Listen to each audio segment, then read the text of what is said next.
I was born in Saarbrücken, which was the capital of the Saar Basin, and now Germany. At the time I was born, it was under a mandate of the League of Nations, and then they had a referendum in 1933, and they voted to become German.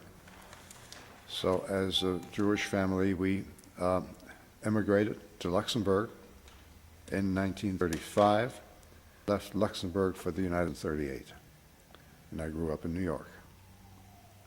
We left in October 38, and the war began a year later in September. My grandmother and my aunts and cousins were exterminated in Theresienstadt, and we knew they were gone, but I don't know if at that point we had the documentation. Since then we have it, of course. My aunt's husbands disappeared without a trace. Then there were other relatives, one family, an uncle, aunt, 3 cousins. The 2 boys somehow tried to escape to Spain, were caught, and then sent to Buchenwald, but as Frenchmen. So they survived. Their sister, who now lives in Waukegan, was hidden first by a family, then by the nuns in southern France. And the parents were hidden in a room for 2 years. And they all survived and eventually came to the States. Wow. And then there's the cousin in Buffalo. But those are the only ones. I was 18, I was an immigrant, I suffered personal losses so that I was not kindly disposed toward the Germans in their plight. Those are memories. Then there were memories of Nuremberg, which is a historic city, but at the time it was the old part of the city. The historic part was totally in ruins, and nothing was being done, and nothing happened until 1948. I was discharged and went back to New York and trying to find a career for myself, but at the same time applied to return to Nuremberg as a civilian employee. And after giving up and working in Gimbel's basement, I got the call.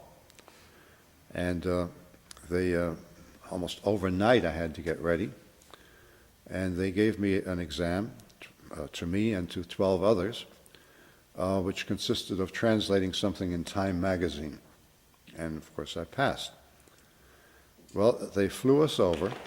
It took about 4 days to fly over with DC-4, I think it was. We landed in Bermuda, in the Azores, in Paris, in Frankfurt. Finally made it to Nuremberg. They gave us another test, this time the German legal code, the Reichsgesetzblatt. And 13 translators flunked. So they were going to ship us back. Some did go back. I was assigned to a new position with the same old detachment I had been with, but my job was to organize and make possible meetings between clients and lawyers, the defense counsels and their clients and witnesses. So I did that for a year and a half. Had an office with an assistant, and the counsels would come in and ask to make appointments to see this or that client, and I would arrange that with people in the prison. They would bring the individual up and they would have an interview. And the place of interview, there's a picture of it right over there. There was a kind of a grill between them. If documents had to be passed, that was at the end of a hallway. But I had very little to do with the prisoners. I had 2 companies of Baltic Guards under me. They did the actual supervising. Now, I wasn't there for all those trials. There were some concentration camp commandants. There were the physicians. When I got there, I worked for about a month translating on the Flick cartel. Like going back? Rather exciting and kind of a surprise, because here I was, an adolescent immigrant boy most of whose family had been exterminated. And here I was not only going back to Germany, but going to the trials. So I can't say I felt it was a feather in my cap, but it was a privileged position to observe things from that vantage point. And I learned a lot, and I evolved a lot. And in the intervening years, I'm still evolving. I was like the Russians, like Churchill. I thought these people should be hanged or shot or done away with immediately, and not just these people, but the generic group called Germans. And as the years passed, and I got a little older and a little wiser and went and read some people who really knew how to think, I developed a more magnanimous attitude. I'm against the death penalty.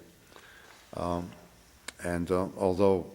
as I point out in my talk, I haven't forgiven anyone, because I think forgiving is really not is a God-like endeavor. And besides, no one's asked me for forgiveness. No, I haven't forgotten either. I had a special role in Nuremberg.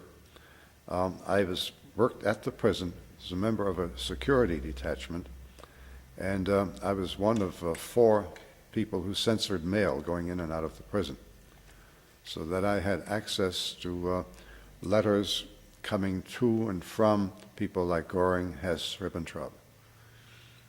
And my presentation will be based primarily on some of the gleanings I have from those letters. One of the strangest parts is these people were really quite different, but what they share is a kind of ironic doublethink, where what they were accused of, the atrocities most of them were accused of, are in total contrast to the warmth, love that they demonstrated toward their families, and which were reciprocated.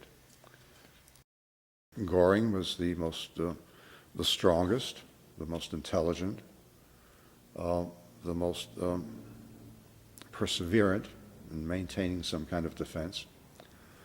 Hess had amnesia and was crazy, or at least pretended to be most of the time. Stryker was an animal, not just according to me, but according to his co-defendants.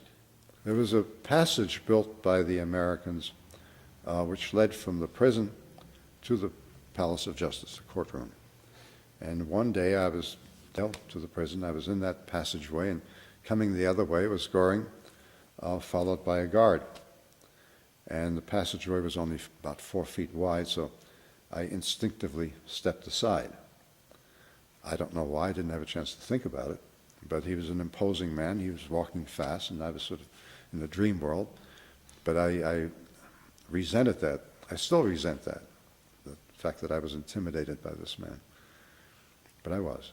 Justice Jackson was the moving force behind the International Military Tribunal, getting it going, which wasn't done overnight. There were meetings in London, there were preparations in Luxembourg. There were all sorts of plans which didn't work out, and when it was finally settled, I think most of the credit, if you will, to Justice Jackson. But his particular interest in these trials was count 1, which was aggressive war, labeling aggressive war as a crime. Speaking from a legal point of view, Jackson thought the aggression, the conspiracy, was the more cutting-edge issue. We lived in a semi-bombed-out building across the street from the courthouse. Right. And we had an enlisted men's club also on the street. I didn't spend that much time there, but the veterans spent a lot of time in there with German girls. Right. And they couldn't speak German. The girls couldn't speak English. And I always wondered how they could sit there and talk for hours on end, which they did. And like most GIs, private, after a while, my main concern was my daily life, my free hours, cruising around Nuremberg, and being with friends. You came back from the IMT prior to going back to Nuremberg. Were people curious about your job? Oh, yes. Especially my relatives. Very curious.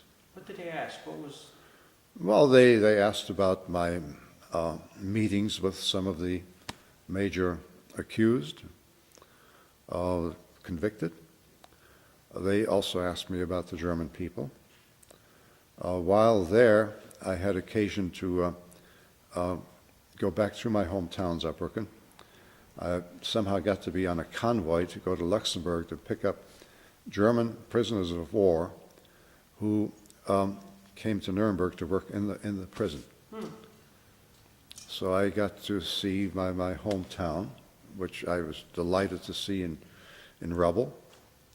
And to this day, I have no real affection for the place. I was just there last year. where? Meant nothing to me and my brother. Yeah. And also to go to Luxembourg, where I had lived. And that's where I found my cousin Henry, who lived in Buffalo for 50 years and just passed away last year. And he was a survivor of not just Auschwitz and the Lodz Ghetto, but also Bergen-Belsen. So that was probably my most dramatic moment. I try to avoid reading books concerning this. When I schedule to give this talk, which I don't do very often, I do reluctantly, then I start reading a little bit. And what hurts the most is that every time I do, I find out it was even worse than I thought.